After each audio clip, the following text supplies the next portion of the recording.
गावातील पारंपरिक क्रीडांगणाच्या जागेवर सौर ऊर्जा प्रकल्प उभारण्याच्या हालचालीमुळे ग्रामस्थांमध्ये अस्वस्थता वाढली आहे।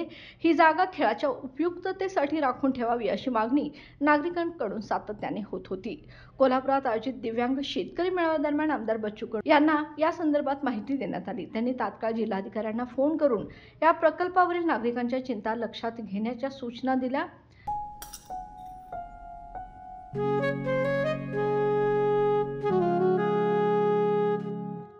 बाबा, आज येताना बासुंदी घेऊन या ना।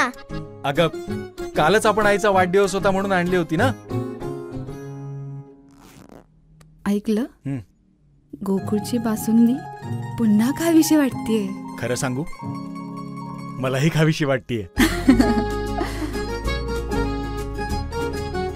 पुन्हा पुन्हा खावीशी वाटणारी गोकुळ बासुंदी।